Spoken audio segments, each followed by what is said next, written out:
Hello everyone, my name is Nicholas Jennings and welcome back to the Spearman Clan. And so today I have a Q&A video. I asked some of my friends on Facebook and Twitter if they have any questions about me, and fortunately enough I got some questions. Now it's not a lot of questions, and this might be maybe a 10-minute video.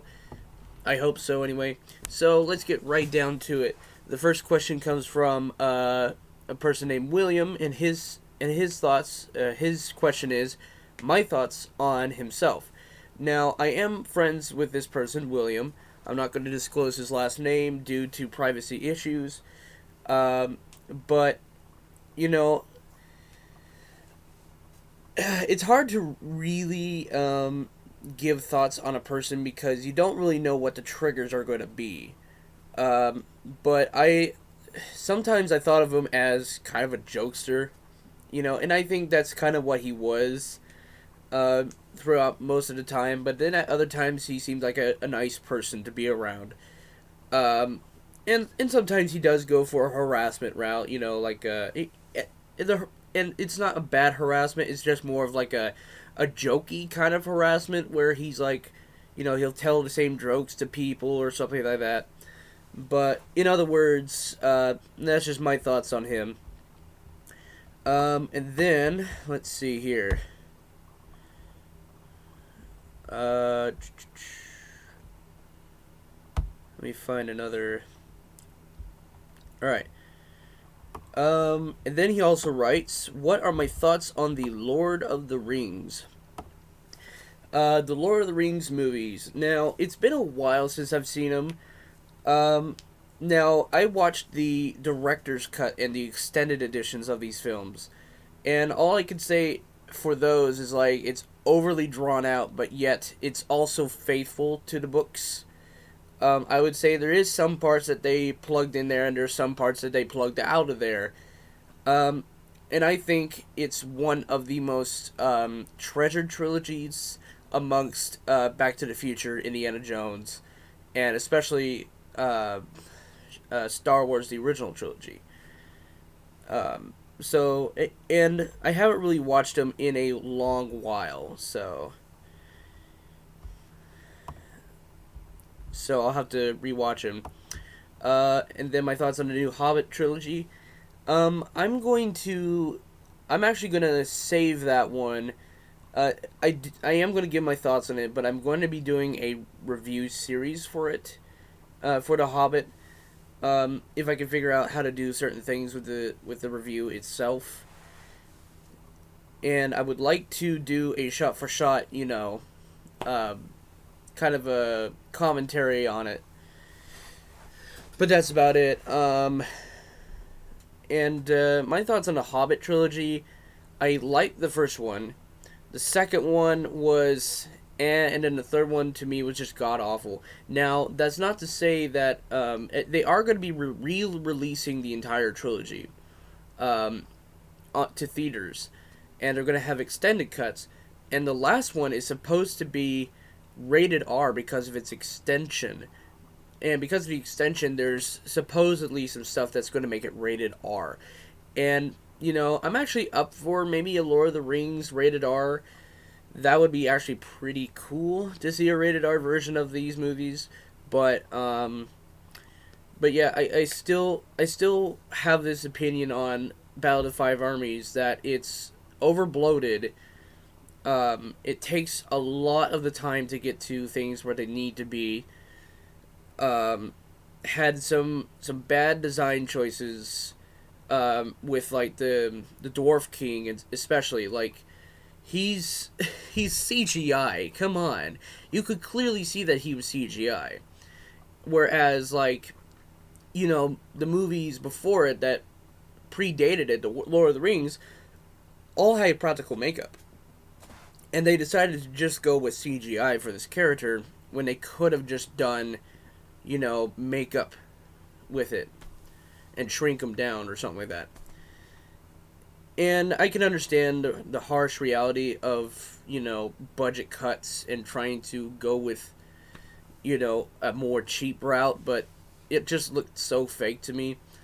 Um, and I gotta talk about Smog for that part. It's like, You know, he had this big character that they were building up in the second one, and they ended it so abruptly, which is a cardinal sin to do. You know, when you have a character that's going to go kill a town and then they cut it to black, that is not good character progression. And then you have the next movie, they kill him off in 15 minutes, the first 15 minutes of the third one, and it just makes me mad. It makes me so mad.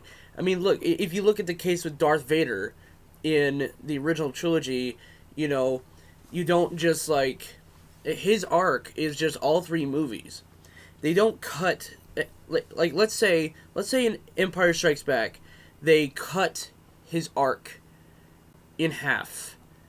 And so like in Empire Strikes Back, during the fight with Luke, it turns to black right at about the moment he's going to chop off Luke's hand. And then they finish it up. It would be that stupid. And then Smog for that one, Battle of the Five Armies, I'm speaking of, it was a marketing ploy. And you were promised a big giant battle with Smog, and there wasn't one. There really wasn't one. And I really wanted to see something that epic, but I just didn't see it. And do I think that Peter Jackson should not work again? No. He's done some good stuff. Adventures of Tintin was really good, in my opinion. The Lord of the Rings trilogy was great. The Frighteners was good. So, yeah, he has some of the best filmographies out there. Why did I not go to the senior party? The thing is that, if I don't know what's really going on, then I'm not going. I'm one of those people. Sorry, my phone just rang.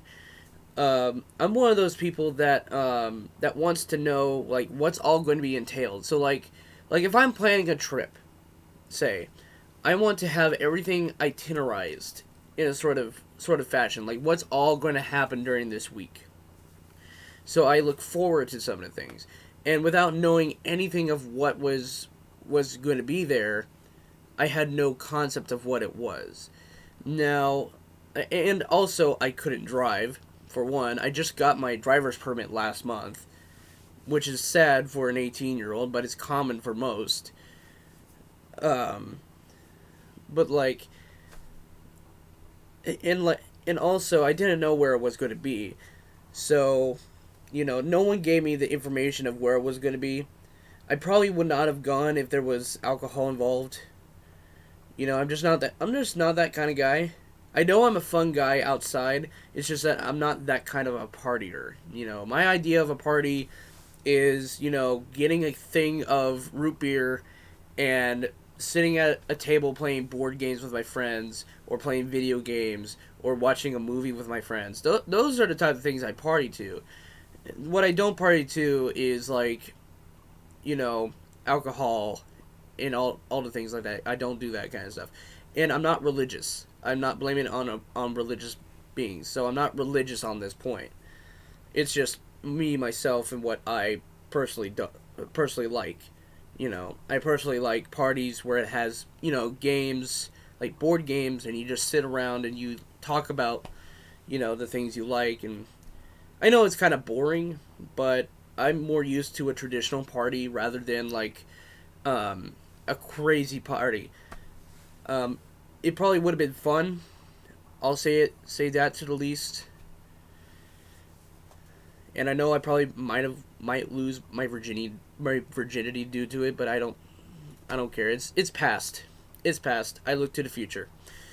And he also says, thoughts on the new Battlefront. Personally, I've never played any of the Battlefronts. I know, shocking.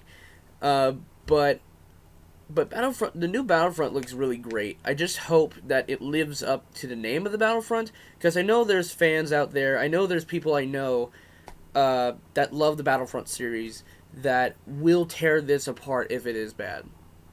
I just know it. Persons like Angry Joe online is going to tear it up if it's bad. People like Jeremy Johns is going to tear it up if it's bad. But I don't think it's going to be that bad. Even though I don't like the online-only capabilities. You know, I like to play games like... Take Halo, for instance. Halo 4 is both online and non-online. You could play the campaign, you could play custom games offline, and you could play all these different things offline, and then like multiplayer stuff online is just for online. And there's this new trend with games that are wanting to be online only, like Destiny and Evolve and Titanfall. All these games that have to be only online really make me mad because there's nothing else you could do with that game if, say, your Wi-Fi goes out or your Xbox Live membership or your PSN account goes out, or if it expires. All right. Let's see what's the next question in here. Next question.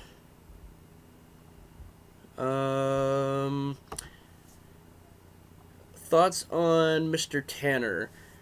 That one's a tricky one. Tanner, kind of was a bully to me in Sunridge, but he got progressively better. And over time, I came out as like being a big, enthusiast for dressing up, and so he gave me a little bit more respect in that sense. And that's all I had for that one. Let's see. Are you excited for school? Yes. If you've been following my Facebook, if you've been following my Twitter, I've explicitly said many, many times that I'm excited to go. And I keep counting down the days, and now we're at 7 days until I leave. And what are you studying? I am going to be studying cinematography, which is the art of filmmaking, theater, and journalism. And I might exchange journalism for psychology, particularly because psychology is really interesting, because then you can learn the mind of a person without even having to know them much. You can, guess their behavior and almost 100% of the time get it right without even talking with them. Only through behavior. And so that is the Q&A video for this week. And I hope to do a Q&A video, another Q&A video in December, around Christmas time. So, yeah, that's all for me. And until next time, peace out, Cub Scouts.